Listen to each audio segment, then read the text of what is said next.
We're going to be cautiously optimistic here at this time. I think a lot of coaches are approaching it this way. When we know we have some prominent pieces, and then it's all about, how have people elevated their game, and what is the development of some of those guys, and they invested hard in the weight room in the off season, and we're seeing a byproduct of that work, and that's kind of exciting to see that how that comes to fruition. So in that regard, I think our guys have elevated their what will elevate their performance by elevating themselves physically and their explosion and everything else. We're excited about Noah Meneke. He was a really good quarterback from the 6th grade, 7th grade, 8th grade, 9th grade a year ago. He actually threw I think close to 25 passes a year ago, so he got some varsity reps during time. He was our backup, and we wanted to make sure we exposed him.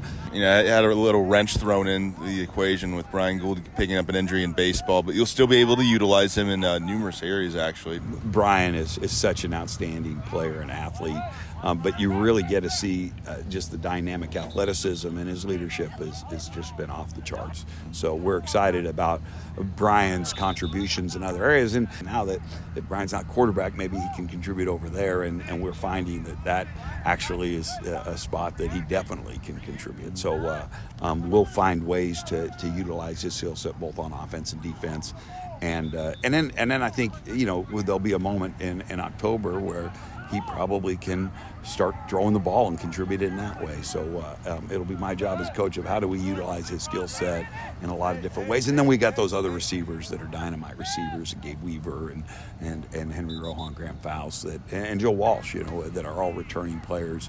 And so we're excited about how they've increased their game. They're just going to be juniors, but it's a really great trio. Cam Cooper returning, didn't play last year, but you got him back. He's another one that can contribute quite a bit on defense as he kind of acclimates back into that. He's just a really good athlete. And Rodney Freeman, was a JV player a year ago, but Rodney's done a great job this offseason, and we feel like there's pieces back there that really give us a lot of good options back there. Offensive line, you already mentioned Allgaier, and then Miles Coleman, who's a big standout center. You have a few other quality linemen as well. Feel pretty good about that because both Miles and Luke are. Those are Division I offered kids. They're not potential. I think we've got at least one other potential Division I kid up there, but he's younger and he'll have to show that on film. But everything points to him being that kind of caliber guy.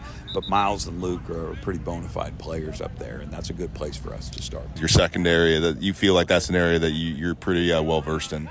Yeah, I think with Brian, we mentioned earlier, and Graham Faust and Pete O'Leary, that kind of is part of that secondary, and LJ Triplets returning to football, a little bit like Cam, a really high-end baseball player, but he's returning to football is in that. Will Frank has just been an awesome program kid who played a lot for us a year ago until he was banged up, but they've been great. I love our secondary, and I like the way our guys are coaching them up, and I feel like that's a really active group. But I think in high school football, a lot of it still starts on how you defend the run. If teams can run the ball against you, it really gives them a chance to run, and then the play action opens up, and all of a sudden you're biting on things. So having the Luke Allgaier up there, Peyton Simon, I think is one of the best linebackers in our state. Adrian Ritchie's an all-conference player, a 2-year starter, had 104 tackles a year ago. So we've got pieces up there. I haven't even mentioned Ben Peterson. Ben Peterson is a guy that just last year he was all-state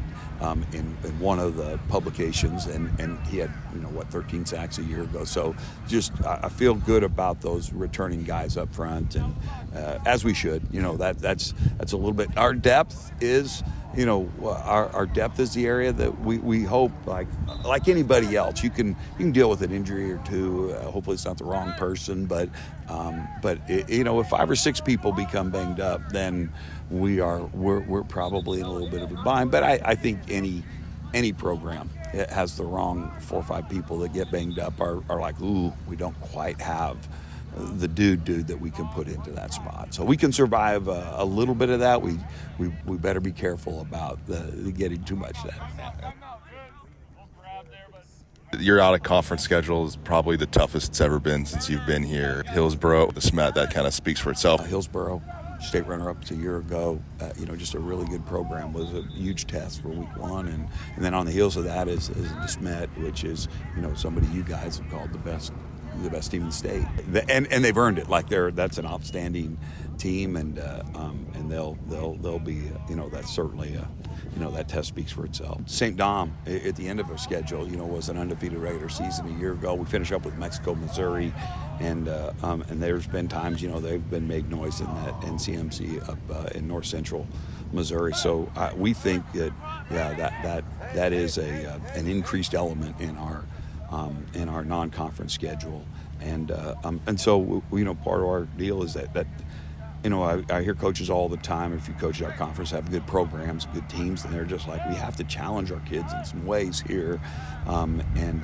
we're hoping we didn't bite off too much in Hillsboro. So we're hoping that battle tested makes us really good in late October into November, and if we can learn from those things and compete at a really good level, I think it pays dividends down the road.